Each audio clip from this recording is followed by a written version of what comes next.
Welcome to Annie's kitchen. இன்னைக்கு நம்ம கோயில் தோசை எப்படி பண்றதுன்னு பார்க்க போறோம். நான் இப்ப ரீசெண்டா ஒரு கோவிலுக்கு போயிருந்தேன். அங்க வந்து பிரசாதமா வந்து தோசை கொடுத்திருந்தாங்க. ரொம்ப டேஸ்டா இருந்தது.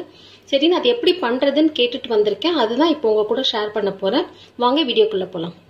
1 கப் பச்சரிசி, 1 கப் புழுங்கல் அரிசி, 1/4 கப் உளுந்து, இது மூணுமே ஒன்னாவே ஊற வச்சுட்டு 4 மணி நேரம் ஊற வச்சிடுங்க. ஊற வச்சுட்டு நல்லா இட்லி மாவு அரைக்கிற மாதிரி அரைச்சிக்கோங்க. பட் ரொம்ப நைஸா வேணாம், நைஸ் ரவா அளவுக்கு அரைச்சி எடுத்துக்கோங்க.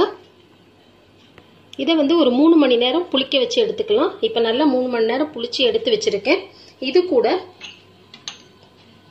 பொடியா கட் பண்ண பச்சை மிளகாய், கறிவேப்பிலை, துருவன தேங்காய், கேரட்,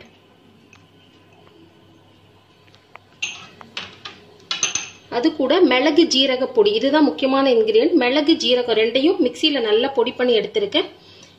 இதையும் அதோட ஆட் பண்ணிக்கலாம். இது கூட பெருங்காயம், இதெல்லாம் ஆட் பண்ணிக்கலாம். இப்போ இதுக்குள்ள தாளிச்சு கொட்டிடலாம். ஒரு வாணலியில கொஞ்சமா எண்ணெய் ஊத்திட்டு எண்ணெய் காஞ்சதும் கடுகு போட்டுடலாம். கடுகு வெடிச்ச உடனே 1/4 ஸ்பூன் கடலைப்பருப்பு, 1/4 ஸ்பூன் உளுத்தம் பருப்பு, 1/4 ஸ்பூன் ஜீரகம் சேர்த்து நல்லா செவப்பா வறுத்துடலாம்.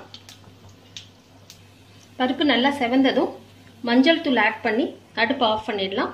இதை வந்து அந்த மாவுல மிக்ஸ் பண்ணிக்கலாம்.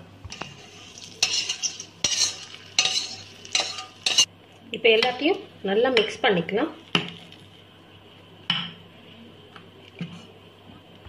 இது கூட ஒரு 1/2 பிஞ்ச் அளவுக்கு உப்பு சேர்த்துக்கலாம். ஏன்னா ஆல்ரெடி நம்ம மாவுல வந்து உப்பு சேர்த்து தான் அரைச்சிருப்போம். ஸோ இப்போ இதெல்லாம் மிக்ஸ் பண்ணதுனால ஒரு 1/2 பிஞ்ச் அளவுக்கு உப்பு சேர்த்துக்கிறேன்.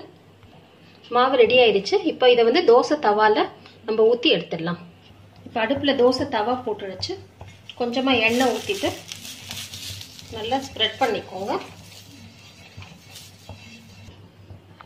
இப்போ நம்ம ரொம்ப மெலிசா ஊற்ற வேண்டாம், கொஞ்சம் திக்கா சிம்ல அடுப்பை வச்சுட்டு இந்த அளவுக்கு ஊற்றிட்டு ஒரு மூடி வச்சு மூடி சிம்லேயே வேக வைக்கலாம். கொஞ்சமா ஆயில் ஆட் பண்ணிக்கோங்க.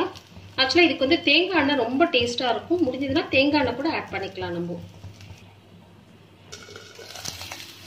ஒரு பக்கம் நல்லா வெந்துருச்சு. இப்போ மெதுவா அடுத்த பக்கமா திருப்பி போடலாம்.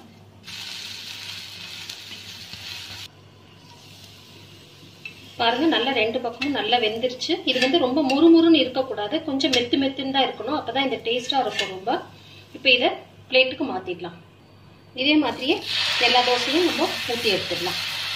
அவ்வளவுதாங்க, சூப்பரா நம்ம கோவில் தோசை ரெடி ஆயிடுச்சு. நமக்கும் டெய்லி இட்லி தோசை ஒரே மாதிரி சாப்பிட்டு போர் அடிக்கும் போது டிஃப்ரெண்டா இது மாதிரி ட்ரை பண்ணி பாருங்க. உங்களுக்கு இந்த வீடியோ பிடிச்சிருந்தா லைக் பண்ணுங்க, ஷேர் பண்ணுங்க, கமெண்ட் பண்ணுங்க, சப்ஸ்கிரைப் பண்ணிட்டு மறக்காம பெல் பட்டனையும் அழுத்திடுங்க. தேங்க்யூ.